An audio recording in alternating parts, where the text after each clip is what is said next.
मित्रांनो, मानवजातीच्या इतिहासात स्त्रीचं सौंदर्य हा विषय नेहमीच चर्चेचा केंद्रबिंदू राहिला आहे. कविता, कादंबऱ्या, चित्रकला, चित्रपट, जाहिराती, फॅशन सर्वत्र स्त्रीच्या सौंदर्याचं वर्णन आढळतं. पण या सगळ्या वर्णनामध्ये एक मूलभूत प्रश्न नेहमी दुर्लक्षित राहतो. एखाद्या स्त्रीचं खरं सौंदर्य नेमकं कुठे असतं? तिच्या दिसण्यात की तिच्या स्वभावात? आजच्या झगमगाटी सोशल मीडियाने व्यापलेल्या जगात जिथे सौंदर्य म्हणजे fairness cream, makeup, perfect figure, stylish कपडे आणि फिल्टर लावलेले फोटो असा अर्थ घेतला जातो. मित्रांनो, या विषयावर बोलताना फक्त भावनिक नव्हे तर सामाजिक, मानसिक आणि तात्विक दृष्टिकोनातून विचार करणं गरजेचं आहे.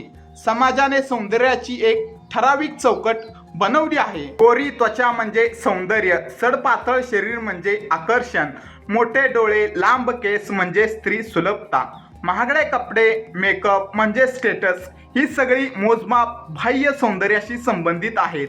लहानपणापासून मुलींना सांगितलं जातं, तू नीट दिसायला हवीस, हसरी दिस, असं कपडे घाल, लोक काय म्हणतील. हळूहळू स्त्रीच्या मनात हे रुजवलं जातं की तिचं मूल्य तिच्या दिसण्यावर अवलंबून आहे. पण प्रश्न असा आहे की हे सौंदर्य किती काळ टिकतं? मित्रांनो, दिसणं बदलतं, वय वाढतं, केस पांढरे होतात, चेहऱ्यावर सुरकुत्या येतात, शरीरात बदल होतात. आज जी स्त्री सुंदर म्हणवली जाते तीच उद्या साधी म्हणवली जाऊ शकते. इतिहास साक्षी आहे. राजमहालातील अप्सरांसारख्या सुंदर स्त्रिया आज फक्त कथांमध्ये उरल्या आहेत. बाह्य सौंदर्य हे फुलांसारखं असतं, आज फुललेलं, उद्या कोमेजलेलं. जर स्त्रीचं संपूर्ण अस्तित्व फक्त दिसण्यावर आधारित असेल तर तिचं आयुष्य कायम असुरक्षिततेत जगावं लागतं. मी अजून सुंदर दिसते का? लोक माझ्याबद्दल काय म्हणतील? माझ्यापेक्षा सुंदर कोणी आहे का? हे प्रश्न तिला आतून पोखरत राहतात. मित्रांनो, स्वभाव म्हणजे फक्त चांगलं वागणं नाही. स्वभाव म्हणजे तिची विचार करण्याची पद्धत, तिची सहनशीलता, तिची संवेदनशीलता, तिचं आत्मभान, तिची मूल्य व्यवस्था, तिची करुणा, तिचा आत्मसन्मान. स्वभाव हा तिच्या आत्म्याचा आरसा असतो. दिसणं डोळ्यांना दिसतं, पण स्वभाव मनाला स्पर्श करतो. मित्रांनो, स्वभावाच सौंदर्य वयाबरोबर वाढतं. जशी स्त्री अनुभवातून जाते, दुःख, संघर्ष, जबाबदाऱ्या, अपयश, यश, तशी तिची परिपक्वता वाढते आणि या परिपक्वतेतूनच जन्म घेतो खरा सौंदर्याचा प्रकाश. अशी स्त्री कमी बोलते पण अर्थपूर्ण बोलते, कमी हसते पण मनापासून हसते, कमी दाखवते पण खोलवर जाणवते. अशी स्त्री गर्दीत वेगळी उठून दिसते कारण तिच्यात शांत आत्मविश्वास असतो. मित्रांनो, लग्न, मैत्री, कुटुंब, नाती या सगळ्यामध्ये प्रश्न पडतो, दिसणं टिकतं की स्वभाव? लग्नाच्या पहिल्या काही दिवसात दिसणं आकर्षक वाटतं, पण पुढे समजून घेणं, माफ करणं, एकमेकांसोबत उभं राहणं, कठीण काळात साथ देणं हे सगळं स्वभावावर अवलंबून असतं. सुंदर दिसणारी पण अहंकारी स्त्री नात्यात दुरावा निर्माण करते. साधी दिसणारी पण प्रेमळ स्त्री नात्यात गोडवा आणते.